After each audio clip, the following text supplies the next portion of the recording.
Hola a todos y bienvenidos de nuevo al podcast de Enso Movers.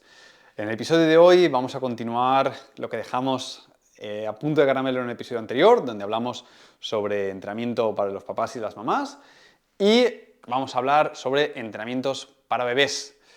Vamos a hablar de cómo facilitar el entrenamiento de capacidades y de habilidades para recién nacidos y personas de edad muy temprana.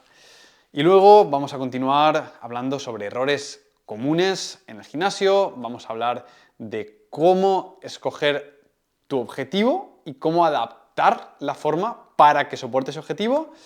Y vamos a hablar también de los errores más comunes a la hora de hacer fondos, vamos a hablar del tip que cambió radicalmente, cómo hacer hip thrust para mi pareja, vamos a hablar sobre si hay que hacer anteversión o retroversión pélvica en la sentadilla y sobre si las movilizaciones son buenas o dañinas para ti dentro del marco de la movilidad. Así que este episodio no te lo puedes perder. Vamos a ello.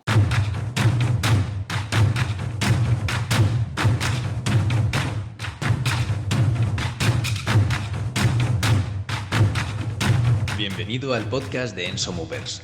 Reexamina todo lo que te han contado. Muy buenas, otra vez aquí. Un día más en la vida de los Enso Movers. Vamos a tocar una lista de puntos interesantes hoy. De nuevo con este abordaje de topics misceláneos que queremos repasar. Como hemos dicho en otros podcasts, todos los oyentes, si tenéis temas que os molaría que debatiéramos y habláramos un poquito aquí, dejárnoslos en los comentarios y los exploraremos en futuros podcasts. Comentamos un poquito los puntos que queremos tocar y a ver si nos das. Los que se queden fuera para el próximo. A ver hasta dónde llegamos. Vamos a hablar de entrenamiento para bebés. Creo que es un punto interesante, quizá algo polémico, pero le vamos a dar una vuelta al tema. Queremos hablar de movilidad versus movilizaciones, que es un punto muy malentendido en el ámbito del fitness que empieza a entender la movilidad. Vamos a hablar de un topic que he visto que está más o menos de moda ahora, de ir con la lumbar en retroversión en la sentadilla, que la anteversión es un poco el mal ahí.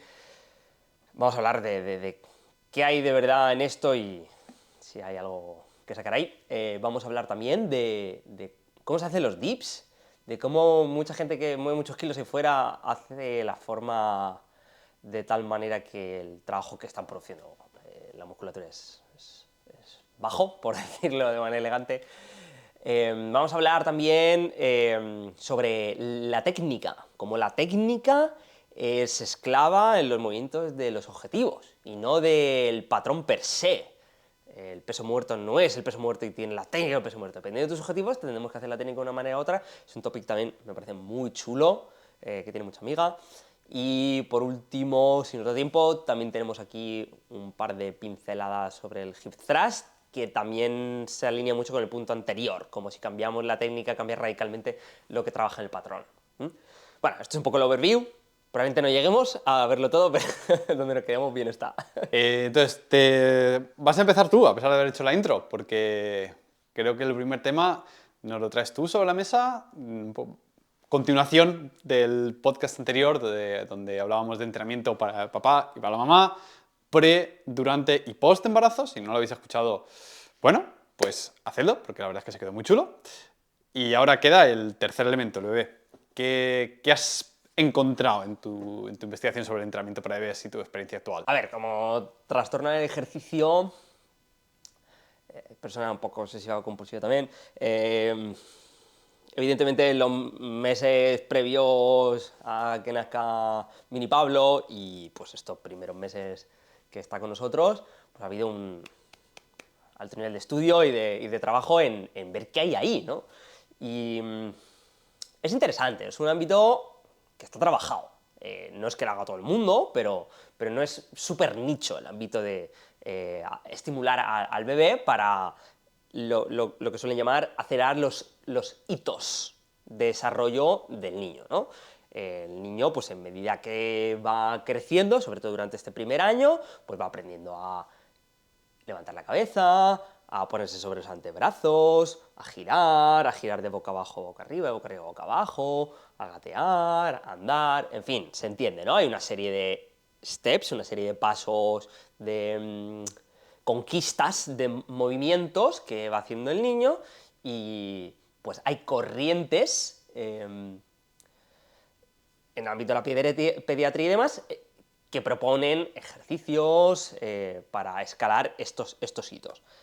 Y es interesante, yo empecé estudiando por ahí, viendo por ahí, lo que el punto que creo súper guay, que es un poco revolucionario, sobre todo porque es que no lo he visto ahí fuera, es cómo entienden esta escalera de hitos en el ámbito de la pediatría general.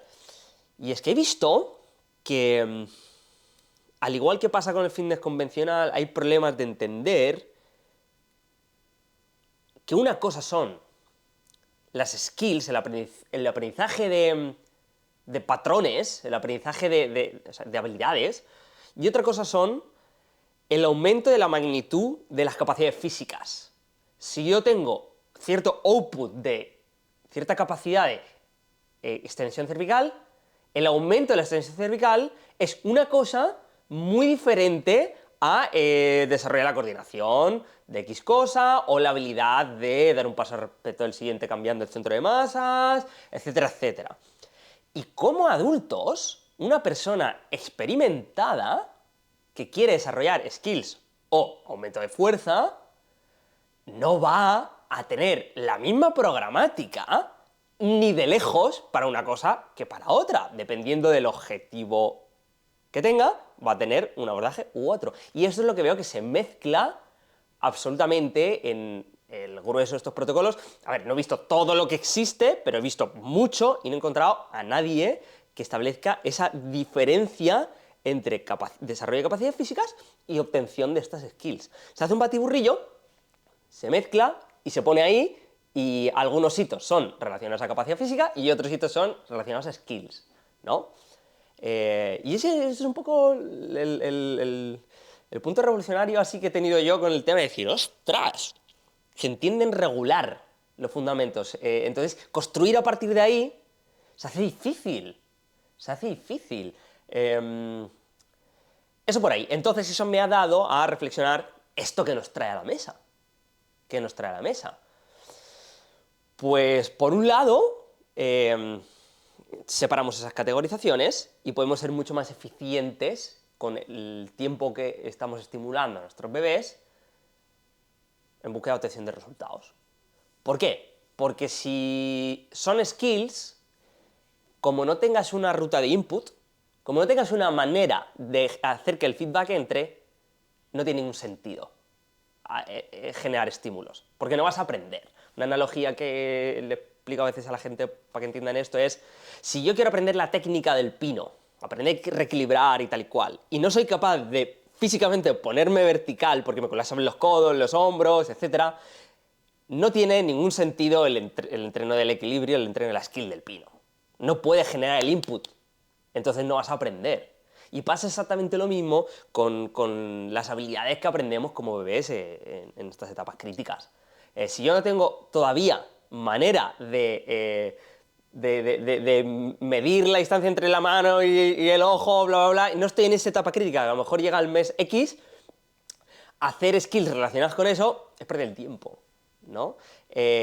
Pero mejorar el tirón, mejorar el empujón, mejorar la extensión cervical, la flexión, mejorar las torsiones, mejorar la capacidad de empujón de tus piernas, eso se puede hacer desde el momento cero. Eso se puede hacer desde el momento cero. Entonces, en lo que estoy ahora, que ya, bueno, ya haremos update dentro de, vamos a por lo menos a darle 6 meses al siguiente podcast hablando sobre esto. En lo que estoy ahora es en el desarrollo de protocolos de acondicionamiento físico para los bebés, evidentemente todo con juego y exploración, porque es lo que entienden los niños, evidentemente no tiene capacidad de atención ninguna. Una situación en la cual el niño tenga que interactuar de forma voluntaria y divertida con el tema. Claro. Y también va a venir en medida de que puedan generar input con ese juego, porque hay juegos, por ejemplo, tú puedes hacer un juego que dices, quiero que fortalezca el core con X ejercicio, entonces le pongo un objeto delante y se lo muevo para que lo busque y se gire, ¿no? Y así hago el ejercicio de torsión que busco. Tiene que poder hacer un lock con su vista al objeto y en los primeros primer mes y medio no va a pasar, por ejemplo. Entonces ese juego no lo puedes hacer, tienes que hacer otros, ¿no? Y tener súper claro que, a ver, los bebés no son hiper frágiles, como al menos es la realidad que me he traído yo. El día 1 para mí era la cosa más frágil del mundo y a medida que te vas haciendo dicen, no es tan frágil, evidentemente no quieren liarla, pero no es tan frágil. Entonces, si ¿A qué te refieres con que no es tan frágil? porque en el imaginario, por lo menos que yo tenía previo a tener enano, o sea, o el día uno que lo coges como si fuera un trozo de cristal, ¿sabes? Con máximo cuidado, a ver esto que se va a romper de mirarlo. Y ahora, pues nada, se le coge una mano así allá, tal y cual. También es que, en parte, para que sean daños ellos solos, pesan tan poco también que son incapaces de generar las fuerzas que les generen un perjuicio, ¿no? Entonces, muchas veces es más cuestión de tú estar tranquilo con los ejercicios que vayas a proponer, pero es de luego mucho mejor ser conservador con todas las propuestas que quieras ir haciendo y cuando veas que, cero problema, venga, pues un más uno, cero problema, pues venga, un más uno. Y ya está, como una rehab que se oriente desde no tener mucho conocimiento de la cosa. Si una rehab la haces con máximo conocimiento vas a ser eficiente, intentar ser eficiente con la quiero pasar cuanto antes, venga, pam, pam, pam. Pero cuando tú tienes una lesión nueva, por ejemplo, cuando tuviste la lesión del codo, es una lesión nueva que no habías tenido, es rara, no hemos tenido prácticamente ningún estudiante con algo así, no la vas a orientar buscando la eficiencia, sino buscando la seguridad. No quiero tener recaídas y poquet a poquet voy explorando y voy optimizando. Pues ese es el mindset con el que yo lo estoy encarando y recomiendo a cualquiera que esté pues eso, exploratorio con su hijo, que no se quiera esperar a que a lo mejor dentro de año y medio EnsoMover saque el protocolo de acondicionamiento físico de bebés para ir eficientes. A ver, es que al final un bebé es un humano. Es que no hay más tutía y al igual que cuando hablamos de ¿qué hace el bíceps bicipetea y el glúteo glutea y demás, pues el bebé tiene toda la musculatura necesaria para ser un humano y la musculatura responde a exactamente lo mismo que un ser humano. Y a nivel skill tiene tiene la situación que es súper bajo en reconocimiento de todo tipo de patrones, el nivel neuronal está creciendo a una velocidad alucinante, pero no tiene nada, o sea, tiene muy poco todavía de conocimiento real del mundo, entonces va muy poco a poco, pero al final es igual, solo que con muchísima más neuroplasticidad que una persona, entonces va a aprender a caminar a un tiempo loco en comparación a lo que aprende a un adulto. También yo siempre le he puesto un poco de matices a esto por el nivel de exposición. Se dice que los bebés aprenden muy rápido, y no tengo duda de que es así, pero también teniendo en cuenta de que un bebé se tira todas las horas que está despierto intentando caminar cuando está despierto. ¿Cuántas veces te has puesto tú como adulto a intentar pasar todas las horas del día que estás despierto a intentar aprender una nueva habilidad? Me gustaría ver cuán rápido aprendes en comparación a las habilidades habituales o al nivel de aprendizaje habitual. Entonces, también hay que tener en cuenta que ellos aprenden a un ritmo bien, con cero base. O sea, cuando tú tienes mucha data previa para generar aprendizaje, es mucho más fácil acelerar. Bueno, eso lo hemos visto mil veces, ¿no? Como, no es que aumente nuestra plasticidad cerebral, o sí, el hecho de que, por ejemplo, tú y yo nos hemos tirado una vida aprendiendo un movimiento complejo. Pero ya solo la experiencia del proceso, la cantidad de skills que tienes de base, hace que la siguiente que vayas a coger la cojas así, ¿no? Y eso un bebé está en el extremo opuesto de la paleta, ¿no? No tiene nada de base, es antibase, es cero y tiene que construir, ¿no? sí, es como que para nosotros muchas veces aprendemos por relacionar con patrones que ya conocemos a base de experiencia, mientras que para un bebé es más bien, no tengo nada de experiencia, entonces todo me vale, todo bien. Claro, también todo me genera aprendizaje porque todo me vale porque no conozco nada, claro, todo es skill. Pero bueno, ya partiendo de eso, ya me puedo imaginar que para empezar tiene que haber un entorno rico en estímulos de las cosas en las que se quiere adaptar. O sea, ya tirando por ahí, porque si tienes al bebé en la hamaca el día entero, va a ser difícil que tenga la necesidad de moverse y las ganas de encontrarse a lo mejor un poco incómodo, que le fuerce a intentar incorporarse, a que algo me llama la atención que no está en un sitio cómodo, pues tendré que tirar la atención hacia allá, intentar levantar la cabeza. intentar coger esto, intentar mover lo otro, es muy contextual. Pero no es diferente de cómo sería para un ser humano, tampoco. Por supuesto. Lo que pasa es que es una etapa crítica porque en ese momento el nene solo sabe aprender por medio de exploración física. No tiene un lenguaje, no tiene unas características que le permitan aprender de otras maneras. Su única manera de aprender es esa, ¿no? Entonces, maximizar eso maximiza su aprendizaje en términos generales, totales, ¿no? Entonces, es muy interesante en esas etapas críticas y además hay mucho research que mínimo correlacional significativo entre temprana adquisición de hitos y mejores características intelectuales en la vida adulto, ¿no?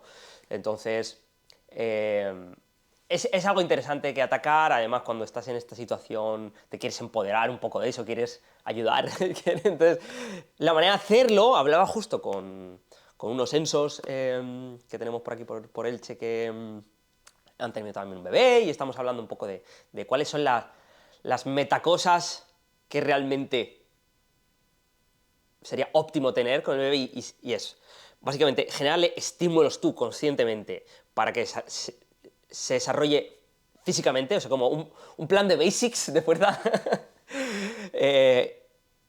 Y en paralelo, para la parte skill, un entorno muy rico, como decías, que requiere atención y tiempo por parte de los papás. Lamentablemente no, es lo que hay. Requiere eso, no puede ser que le pongas el iPad delante, no puede ser que lo tengas todo el día sentado en la trona o tal y cual. No es el método. El método es pues, generarle capacidad de exploración máxima posible, porque estos sitios son como los grandes topics, pero tú puedes ver, cuando tú llevas al bebé a la escuela infantil en un momento dado y ves que el tuyo, por ejemplo, todavía no anda, está a punto, todavía no anda, y otros sí andas, pero el que anda es un robot, cuando se cae se hace daño, no tiene mucho awareness, en cambio el tuyo es un terremoto que lo puedes soltar y sabes que cae bien, se mueve de 1000 maneras diferentes, y ¿sabes? ¿Qué es más valioso? ¿El hito curricular o el escenario orgánico de calidad de movimiento que tiene el enano, ¿no? Y que en muchos de estos casos yo también he hablado con este senso que no se puede muchas veces forzar el desarrollo de estos hitos, lo que puedes es facilitarlo. Es decir, puedes inhibirlo, y eso es lo que tienes que evitar, generar un entorno que lo frene, pero una vez hecho eso puedes facilitarlo todo lo posible, y dentro de eso la persona va a tener la velocidad de desarrollo un poco máxima posible dentro de lo que le permite el entorno, ¿no? Es como... Sí, correcto. El entorno y las capacidades. Porque cuanto más altas son las capacidades, también más rápido va a ir. Me recuerda un poco a una analogía nutricional, como que es que el consumo de proteínas. Y es que tú no puedes forzar el cuerpo a generar más masa muscular, puedes ponerle todo, puedes estimularlo y darle un entorno que no limite esa ganancia, ¿no? Puedes decir, te doy el estímulo con todo el entrenamiento que puedo, y una vez hecho eso, te doy todas las proteínas que puedo para que no te falten. Pero una vez hecho eso, no puedes forzarle más. Si tu ratio de construcción de la masa muscular es X, no va a ser 2X porque dupliquen la proteína, porque ya está saturado, ya está al máximo de lo que podría ser. Pues esto es un poquito igual. Sí que hay ciertas tendencias, que al final el cerebro tiene sus pasos, hay una cosa que se tiene que desarrollar detrás de la otra y tal. Entonces, lo que puede hacer los padres, yo también creo que es limitado. Creo que es sobre todo importante no hacerlo mal. Creo que es de las cosas más importantes. Sí, 100%. O sea, creo que el orden es no hacerlo mal, lo primero, y generarles un entorno lo más rico posible. Punto 1. Punto 2, un plan de acondicionamiento físico, que es donde la gente va a tener más incógnitas, y yo lo entiendo, y si el mundo se quiere esperar a que os pase mi propuesta y fuera, lo entiendo, porque si hay miedo... Pero creo que eso es lo siguiente. Y lo tercero, en todo caso, si quieres rizar más el rizo, es diseccionar bien todos los hitos posibles y ponerles un timing de aproximación decente de cuándo el nene se le presupone que va a tener la capacidad de input para generar ese aprendizaje. o qué skill va por encima de cuál porque es requisito de. Por ejemplo, tienes que saber levantarte del suelo, estar de pie cogiéndote antes de plantear andar. Entonces esas skills son consecutivas, vamos a decir. Entonces, para que tú tengas tu mapa y entonces pues tú le facilites el entorno y los juegos de levantarte y de estar de pie cogido antes de facilitarle los juegos de querer andar, ¿no? Entonces ese es un poco el mapa extra que con conocimiento puede ser muy interesante sumarlo a el tema del entorno y el tema del conocimiento físico. Pero bueno, eso hace falta más deberes en términos de estudio un poquito y clasificación. Y lo dicho, no me parece que sea tan troncal. Creo que la clave es eso, el entorno rico y idealmente maximizar sus capacidades físicas. Pues yo quiero un bebé que no sepa hablar, pero ya está haciendo dominadas. Ese es mi objetivo principal en la vida. Pues no es muy difícil con lo fuertes que son a nivel de proporción de peso corporal. Es increíble, sí. O sea, la capacidad, o sea, ya con pocos meses, los remos que pueden hacer. Yo veo la capacidad, también por la longitud de las palancas y demás, y lo que pesan. Es un mundo. Bueno, pues ya nos cuentas los avances conforme lleguen. Pero antes de continuar con el episodio, te voy a pedir que nos dejes un comentario, le des a like y te suscribas al canal. Es la mejor forma de apoyar esta iniciativa y de ayudarnos para que lleguemos a más gente como tú, y eso nos permite seguir haciendo más contenido como este. Sin más dilación, aquí te dejo con el resto del episodio de este podcast de Enso Movers. Sí, ya hablaremos ya de cosas más concretas y de protocolos y tal en el futuro. Vamos a seguir trabajando. Muy bien, cambio de topic. Movilidad versus movilizaciones. Esto, quizá en términos de malentendidos dentro del fitness convencional, que va entrando a la movilidad, quizás es el más grande que veo. También decir esto es una buena cosa, porque eso quiere decir que se está entendiendo más o menos qué es la movilidad. Y eso es una buena cosa, que sea el perfil de problemas que haya y no otros. Y se está poniendo atención, también me recuerda un poco al problema de hacer movilidad, de que se entiende como antes de mi sesión hago foam rolling y masajes de cosas durante 20 minutos, porque es mi sesión de movilidad. Y no tiene nada que ver con la movilidad, tal y como la entendemos nosotros.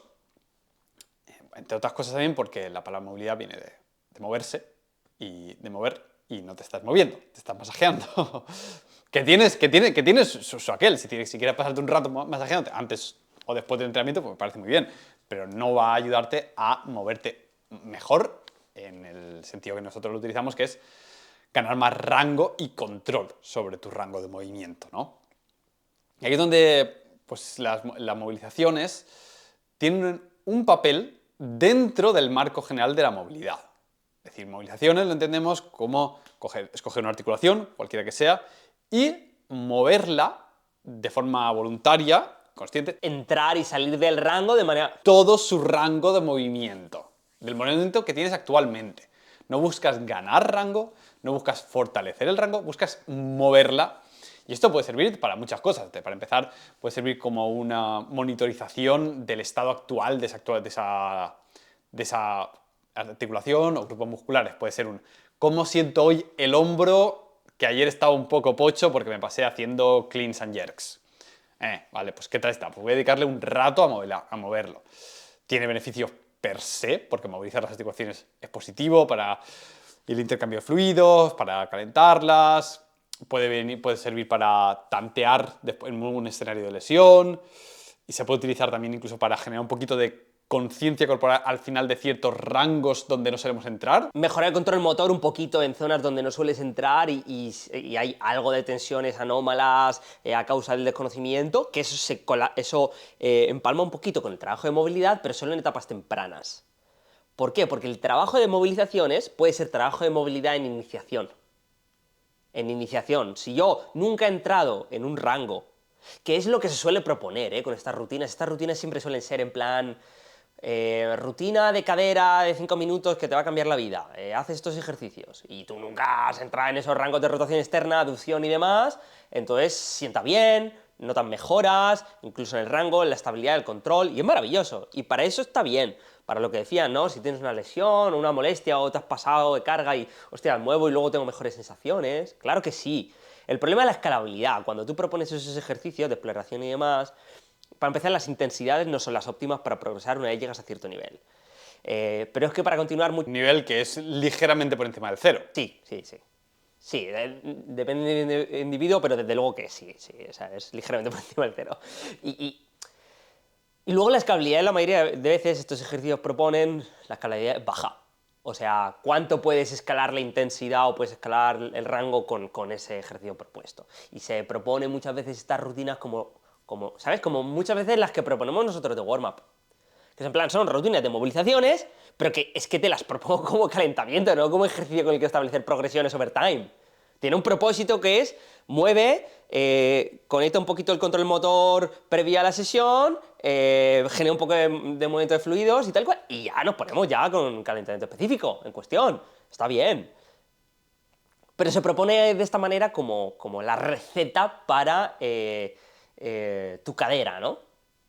Para la calidad de movimiento de tu cadera, y es en plan, no. Sí, lo he visto mucho en las redes sociales cuando se dice, ¿quieres hacer esto? Un side split, pues haz esto, y haz esto, y haz esto, y todo es, estoy tumbada y muevo un poco la cadera, así con rotaciones internas y externas, levanto un poquito el pie con rotaciones en cuarta, hago Taylor pose al aire, y puedes hacer esto hasta el día que te mueras, que no vas a sacar tu side split ni de broma. Nunca jamás, nunca jamás. De nuevo, por si no le queda claro a la gente, lo hemos dicho 3 veces, que me encanta esa rutina, que es una maravilla, que la hagas. Quiero decir, si vas a hacer side split, si quieres mejorar tu side split, si empiezas con 10 minutos de una rutinita de movilización en multiplan y tal y cual, antes de ponerte con la tarea para sacar el side split, es lo mejor que puedes hacer. Estoy contento con que hagas eso, y además con carácter diario. Qué bien, qué bien. Y puede ser que te dé ligerísimas ganancias over time también de rango. Ok. Pero no te va a hacer significativamente más fuerte con el paso del tiempo, no va a hacer incrementos significativos tampoco del rango. Lo único que es muy conveniente en términos de tiempo, son rutinas cortitas, son mucho más, en términos de sensaciones, más agradables. Que lamentablemente eso habla en contra de la rutina. Eso es un principio del ejercicio, por mucho que le duela a la gente. Generalmente los máximos gains, la curva de disfrute y gains son inversamente proporcionales. O sea, durante el set me refiero. O sea, si es, ay, qué guay, qué bien esto, ay, tal cual, va a estar dando... Puede ser agradable si eres un practicante avanzado un poco más soca, de donde encuentras cierto placer en ciertos niveles de dolor. En pelear muy fuerte un set. También decir que muchas de esta rutina, porque nosotros también tenemos algunas de ellas al respecto, no es el problema en la rutina en sí, es cómo se presenta y cómo se entiende. Porque lo que has dicho es el problema de la escalabilidad. Nosotros siempre intentamos proponer ejercicios que se puedan escalar tanto en fuerza como en rango. A veces no lo explicamos, porque al final en las redes sociales te da tiempo para hacer lo que puedes hacer y no hacer un debate de 20 minutos sobre cómo se progresa cada uno de los ejercicios. Entonces la naturaleza de las redes sociales es así, tampoco culpo a los creadores, estoy seguro que muchos de ellos tienen conocimiento suficiente para hacer eso y lo hacen así por la red social, otros no, tengo que decirlo también. Pero para el oyente tiene que pensar, si este ejercicio no se puede escalar en carga, no se puede escalar en rango, y no tiene una dirección, o al menos una orientación directa a la sesión hacia el ejercicio específico, es decir, si me dan 5 ejercicios de side split y ninguno se asemeja a un side split, es un problema. Es un problema. Una cosa es que diga, bueno, vamos a rotar la cadera, vamos a tal, y luego progresivamente hacemos más side split dentro de la misma sesión. Lo acepto porque a veces no es tan directo decir, bueno, las rotaciones, qué tal, pero luego por lo menos que vea unos handstand squats, que vea unos pancakes, que vea unas abducciones de la cadera, que vea algunos side split isométricos, algo de trabajo técnico, algo que me hile hacia allá. Y idealmente en cada uno de estos casos, pues lo dicho, que puedas aumentar la carga y generar algún tipo de sobrecarga progresiva, porque si no, no sirve para nada. O sea, te vas a estancar, o se te queda muy alto o se te queda muy bajo. Va a ser poco tiempo el que pases ahí. Sí. En resumen, las movilizaciones no son trabajo de movilidad. Generalmente se entiende como movilidad hacer movilizaciones.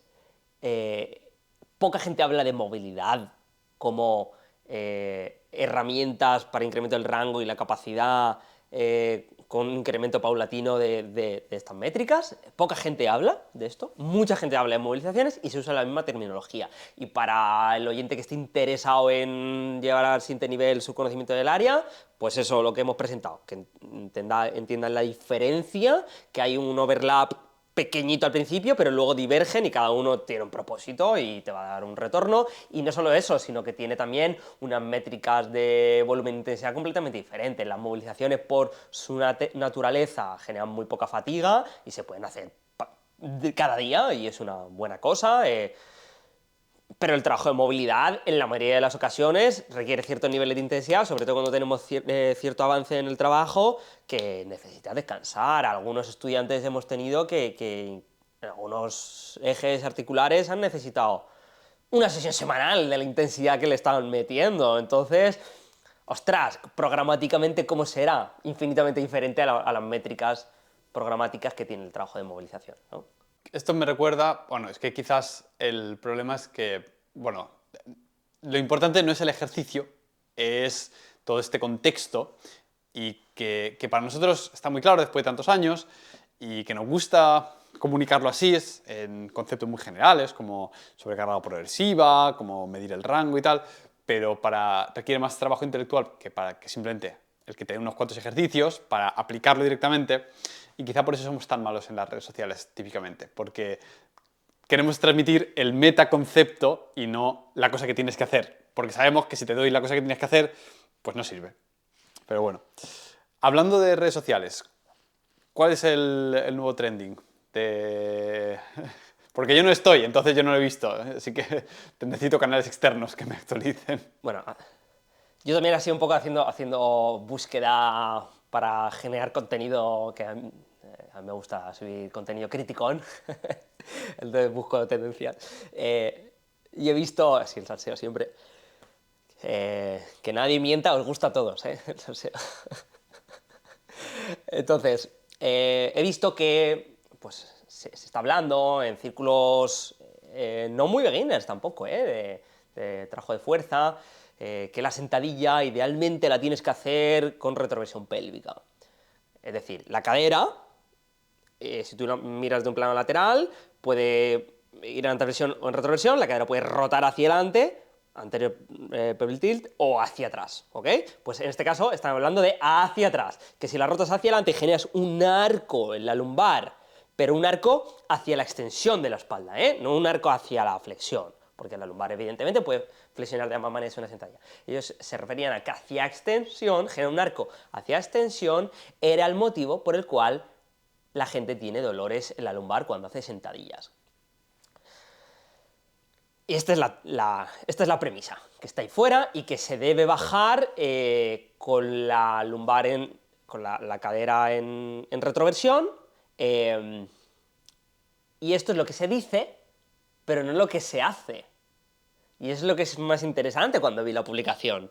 Cuando vi la publicación, vamos a intentar expresar esto, que yo entiendo que al no haber vídeo, pues igual el refuerzo es menos claro, o igual podemos meter ahí un b-roll y que se vea. Pero la cosa está en que cuando se hace anteversión pélvica, si quieres, porque no es imprescindible, puedes hacer el animal, llevar el culete hacia atrás a muerte, ¿ok? Y que se lo he visto especialmente en redes sociales para las chicas, generalmente. Claro, exacto, como sacar mucho el culete, mucho, el culete se echa muy hacia atrás, se sale de la vertical mucho, el pecho se lleva un poquito más hacia adelante, aunque esté en una posición de arqueo, hacia extensión, entonces el ejercicio se hace mucho más dominante de cadera. ¿Verdad? Eso se puede hacer. Lo que no se habla es que esto se puede hacer perfectamente igual con la espalda, en vez de curva hacia extensión, curva hacia flexión. Yo puedo sacar el culete hacia afuera igual, llevar el pecho igual hacia adelante y encorvar. Es más, si tú miras el fitness en un espectro mucho más amplio, en plan, toda la gente que hace sentadillas en el mundo, y me dices, ¿qué veo más comúnmente? ¿Exagerar sacar el culete hacia atrás con extensión de espalda o con flexión de espalda?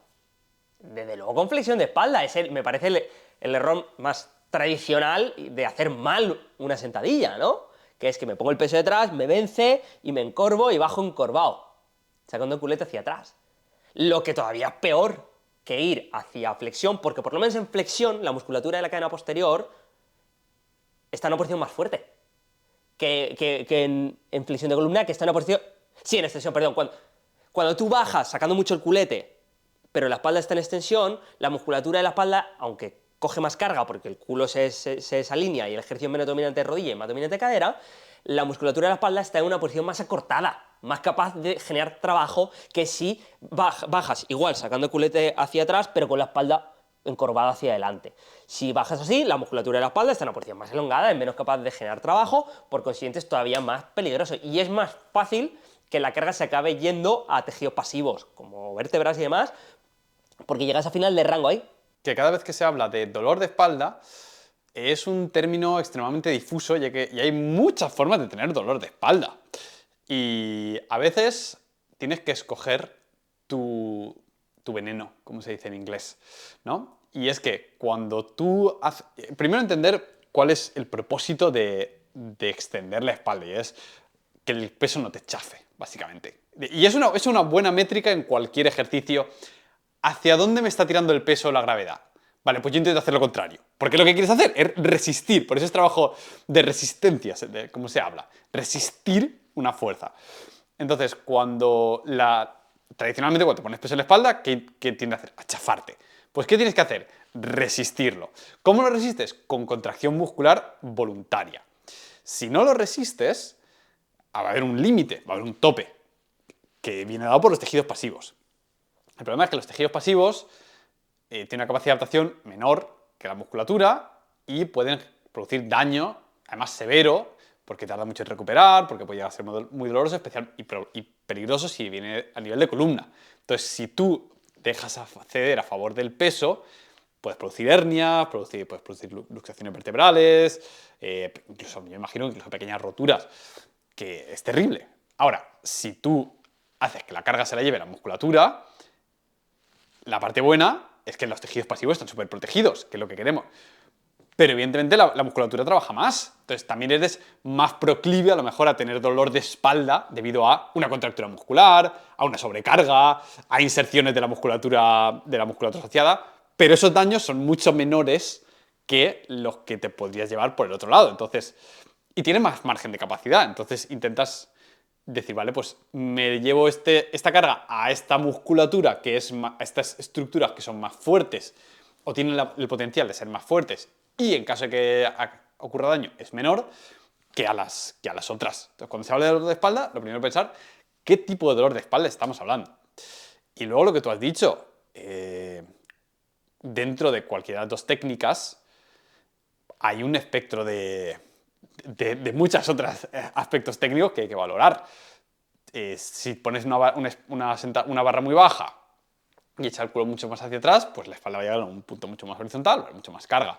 Una barra más alta, una elevación de tobillo o mucha dorsiflexión, rodilla hacia adelante, va a estar mucho más erguido, la lumbar va a estar más protegido, pero las rodillas se van a llevar más carga. Tienes que tener unas rodillas fuertes que se comen eso, o un cuádriceps adecuado. Entonces, entender la técnica es dependiendo de tus fuerzas, debilidades y qué quiero trabajar un poco, ¿no? Lo que hacía la chica al final era eso, no bajaba... abajo no tenía retroversión pélvica o la espalda estaba en flexión. Estaba con el culete menos hacia atrás. Estaba más verticalizada, por lo tanto el ejercicio era más dominante de rodilla y podía entonces manejar esa carga sin molestias en la zona lumbar. Lo hago más protagonista de rodilla, entonces ya puedo manejar la carga. Claro, claro que sí, es una buena idea. Si da problemas a nivel lumbar y no te interesa tarjetear principalmente a la lumbar en ese ejercicio, entonces modifica la forma para hacer el ejercicio más dominante de rodilla. Pero no todo el mundo puede hacer eso. No todo el mundo puede hacer eso simplemente con recolocación del torso en el espacio. Depende del tamaño de tu fémur, de la cantidad de dorsiflexión que tengas, de la inserción de tu cadera. Correcto. Entonces, para estos escenarios hace falta que complementar ¿Cómo? Como decía, levantando el talón un poquito, es una manera sencilla de poder proyectar la rodilla más hacia adelante y que eso haga pues, que el culete no se vaya tan hacia atrás y el torso puede ir más vertical.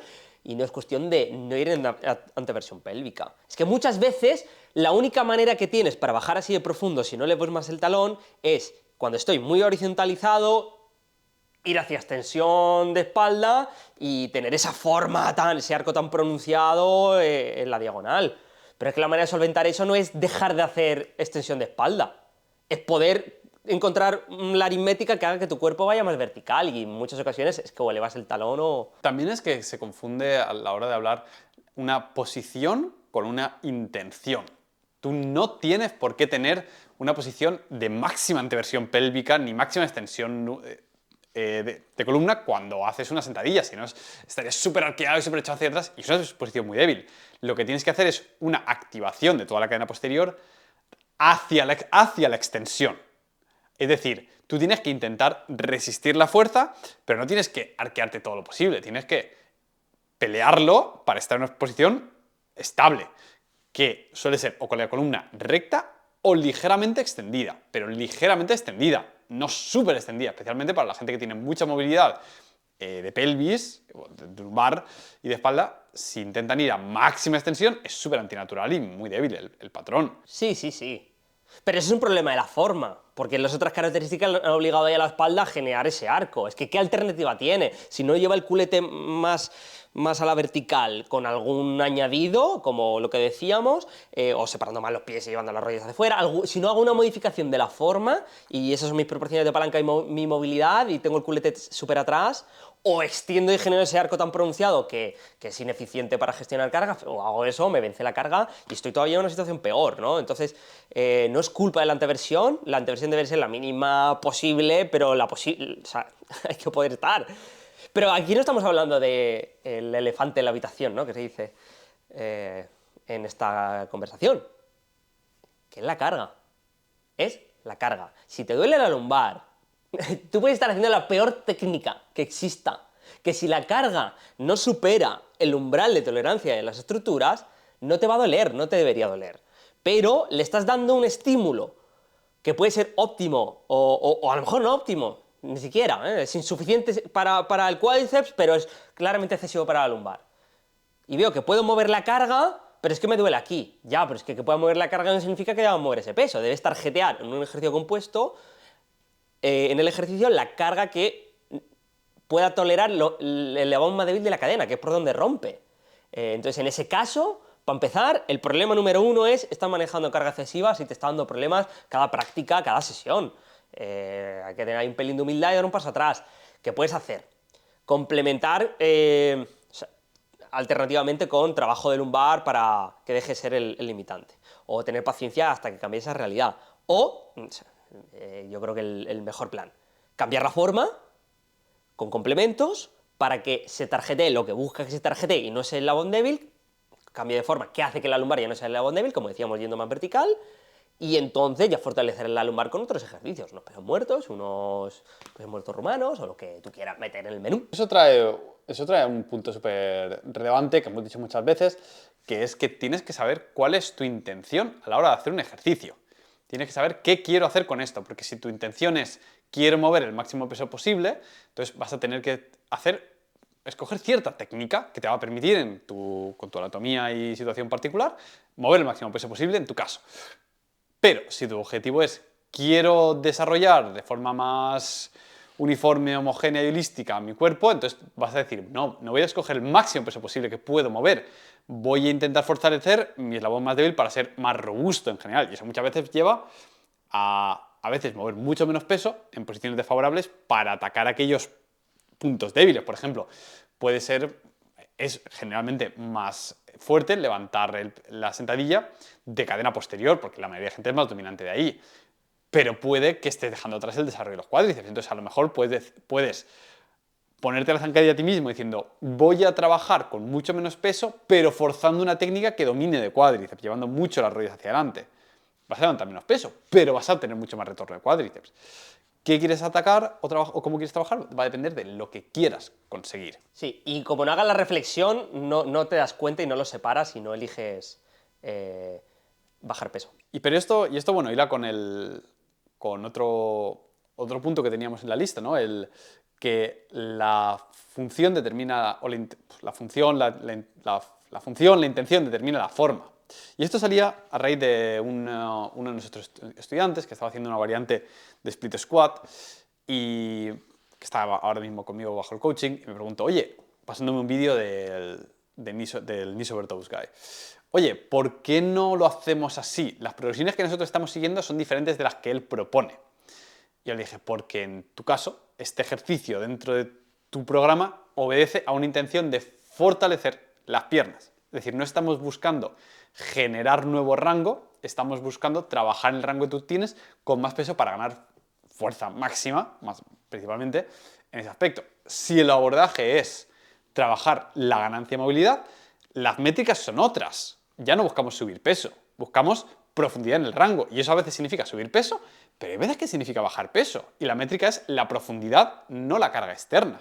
Y algo que desde un ojo externo puede parecer igual, estás haciendo split squats, en este caso, toda la estructura, porque tú cuando lo ves a alguien haciendo un ejercicio, ves un punto aislado. No ves el mapa dentro del cual se debería, idealmente el mapa dentro del cual se debería estar moviendo la persona, ¿no? Estoy aquí y voy a progresar hacia esta dirección con estas herramientas para conseguir este objetivo. Y el mapa de un desarrollo de fuerza es muy diferente al mapa del desarrollo de la movilidad. Entonces, cuando tú ves a alguien decir, hago split squats y te pueden decir, ¿y eso para qué sirve? Pues depende en qué mapa lo pongas, porque depende hacia dónde vayas a tirar, ¿no? Creo un punto que también está muy mal entendido. ¿Y este ejercicio para qué sirve? Pues depende de cómo lo uses. Sí. No soy experto en el área, ¿no? Pero casualidad, estoy leyendo un libro de filosofía que toca exactamente esto que estamos hablando, el debate entre metafísica y dialéctica que llaman. La metafísica es entender el mundo material por las cosas de manera analítica y este ejercicio es así, está en la técnica del ejercicio. En cambio, la dialéctica se ven todo como procesos, ¿no? Y dentro de este proceso el ejercicio será así o será así y la técnica pues va a moldearse en medida al proceso, ¿no? No es intrínseca del ejercicio. Entonces tendemos a ver de manera más metafísica el mundo, de manera más... El split squat es el split squat y estas son las progresiones del split squat, pero el split squat realmente no tiene ese poder. No tiene el poder de decidir cuál es su técnica, cuál es su... dependerá de lo que tú busques hacer con él. Claro, quizá en lugar de preguntarle a la gente o preguntarnos a nosotros ¿para qué sirve el split squat? Podríamos cambiar la pregunta a ¿para qué quiero utilizar el split squat? ¿Con qué fin puedo utilizar esta herramienta? Pues para muchas cosas, es como una llave inglesa, puede desatornillar, pero yo una llave inglesa también la utilizo un millón de veces con un martillo, porque pues, es lo que me cubre el momento. Sí. O de palanca, pues es igual. Sí, 100%. Creo que es un punto súper valioso con el cual reflexionar y ver que muchas veces, incluso de manera inconsciente, cuando corregimos a la gente ahí fuera en el gym, la técnica es incorrecta. Deberíamos pararnos un poco a pensar antes de dar consejos. ¿Cómo se hace la sentadilla? Es incorrecta. ¿Por qué? ¿Por qué está mal flexionar la espalda? Bueno, pues... Yo me he encontrado casos en los cuales he hablado con alguna persona que estaba haciendo a lo mejor un peso muerto súper redondeado, no con intención de corregirle, porque ya hace muchos años que no hago eso, pero hablando con la persona y que la persona me diga, no, lo estoy haciendo con la espalda redondeada a propósito para fortalecer ese plano en particular y te estoy usando mucho menos kilos de lo que tiraría normalmente. Y dije... Y te cae en la boca, claro. Qué crack, me encanta. Claro que sí, es... 100%, 100%. Creo que ya hace años que salí de la tecniquitis. Ya no me da urticaria. Además es un espectro, ¿no? Muchas veces dices, no, esto es la perfección, ya, pero ¿estás siquiera teniendo en cuenta si las proporciones de palanca de esa persona hacen que sea óptimo o no óptima la técnica estandarizada para el objetivo estandarizado que tú buscas? Por ejemplo, el peso muerto, ¿no? La espalda tiene que ir en este ángulo. ¿Sí? ¿Tiene que ir en ese ángulo? Para que a lo mejor no. Dependerá de tus proporciones de palanca torso-pierna, ¿no?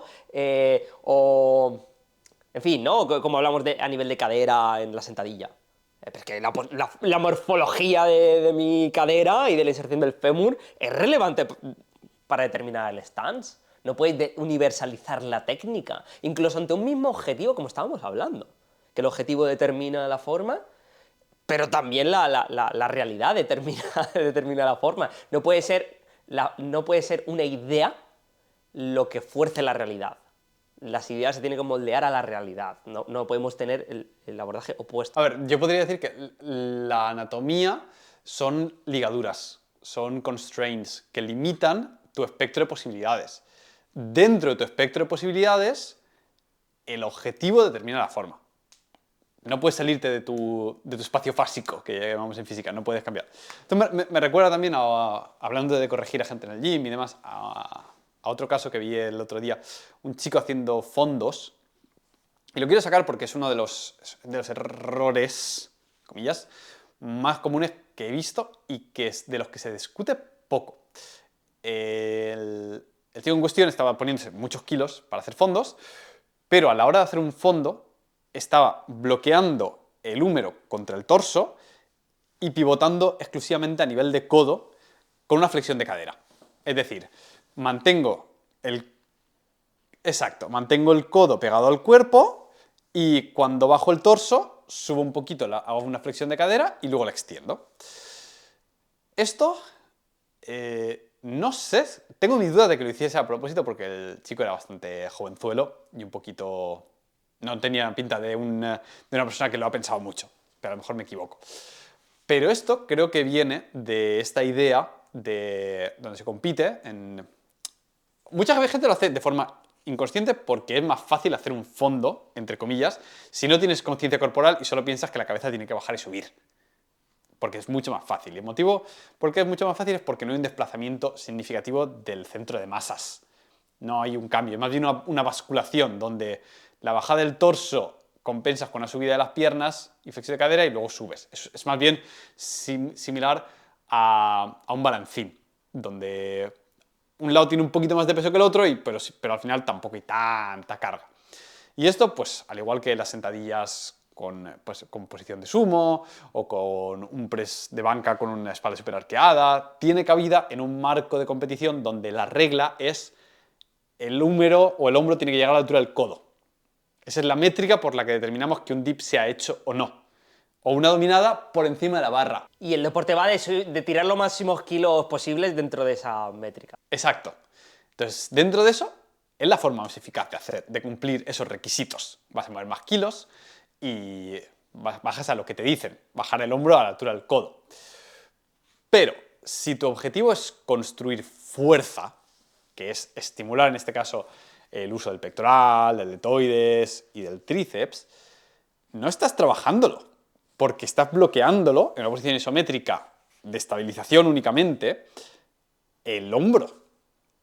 Y te estás dejando, si tu objetivo es ganar fuerza y movilidad y salud del hombro y toda la pesca por la que el 90% de la gente va al gimnasio, no está pasando. Y es un error súper común que le he visto a muchas mujeres, a mucha gente que en ámbito competitivo, a lo mejor tipo CrossFit y similar, que tiene ese aspecto competitivo. Y es que creo que es muy sutil el gesto y cuando aprendes a no hacerlo te das cuenta de que los fondos son mucho más difíciles de lo que son con esta modificación técnica. Sí, cuando el codo se mueve hacia atrás, ¿verdad? Cuando hacemos el motion, claro, en vez de bloquear... Tiene que pasar por detrás del torso y tienes que llegar a una extensión de hombro. El hombro tiene que extender, tienes que llegar a un bloqueo determinado, pues una depresión escapular, si tiras muchos kilos sobre todo, si no, incluso puedes llegar a una elevación escapular y retracción, si quieres buscar más bien no tirar kilos, pero ganar rango y más movilidad, máximo rango posible, pero desde luego tiene que haber una extensión del hombro en este caso. Efectivamente, o sea, si el objetivo, como hablábamos con lo anterior, si el objetivo es ganar fuerza, empuje, incrementar las métricas de cuánto puedo empujar, ya sea en ROM o en capacidad, kilos totales, esa técnica está mal. No hay que bloquear los codos, hay que generar el motion con el codo, 100%. Lo que hablábamos antes, ¿no? Todo obedece un poco al objetivo. Si tu objetivo es tirar los máximos kilos, si el objetivo es externo, no es interno, es un objetivo de la pizarra, Si quieres mover los máximos kilos que se puedan, entonces no será el escenario óptimo para generar adaptaciones de fuerza, será el escenario óptimo para mover kilos. Entonces, pues lo tendrás que hacer basculando en el dip. Lo mismo que con las dominadas, ¿no? Pues si hablamos de las dominadas con keeping y demás, todo este tipo de maneras de facilitar la carga, no es óptimo, desde luego, para generar incremento de capacidad de tracción, pero desde luego, si el objetivo es hacer máximo número de RPs posibles, más te vale hacer keeping. De hecho, lo que más le recomendaría a la gente es aprende a hacer las dos. Aprende a saber hacer las dos. Aprende a hacer dominadas con keeping, aprende a hacer dominadas sin keeping, prono, supino, aprende a hacer fondos con el codo ahí bien profundo, fondos con la escápula deprimida. Pero porque las skills son muy enriquecedoras. Es bien. De manera directa y de manera indirecta. O sea, es bien saber más skills y es maravilloso el escenario en el que estás cuando tienes el control motor, ese entendimiento en las diferentes posiciones, de los diferentes matices que puedan tener aquí y allá. Eso es oro. O sea, full a favor. Tienes que dejar bastante el ego de lado porque básicamente vas a aprender a veces muchas cosas ineficientes. Me recuerda cuando yo hacía jiu-jitsu, muchas veces perdía más combates de los que podría haber ganado. Por el mero hecho de que estaba probando cosas nuevas que a lo mejor o me resultaban divertidas o era algo que quería aprender. Si yo quisiera ganar, me ceñiría a mi juego A, que se me daba bien y que metía, y hacía eso, 1, 2, 3, especialización y ya está. Pero si tu objetivo es crecer de forma transversal, pues vas a fallar más, vas a levantar menos kilos, vas a divertirte más, también te lo digo. Claro. Maximizar el aprendizaje. Minimizar la recompensa del ego, maximizar el aprendizaje. 100%. Sí, esa es la cosa. Molt bé, pues parece que está dando tiempo, podemos tocar el último punto. Yo creo que sí.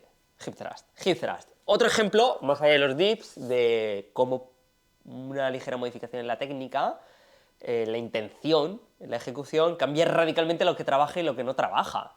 Tráenos el ejemplo. Y además es un buen ejemplo de por qué deberías contratar el online coaching de Enso Movers. Porque es un ejercicio que a priori podría parecer súper simple. O sea, tú lo ves y puedes decir, hay pocas cosas que se pueden hacer mal en un hip thrust.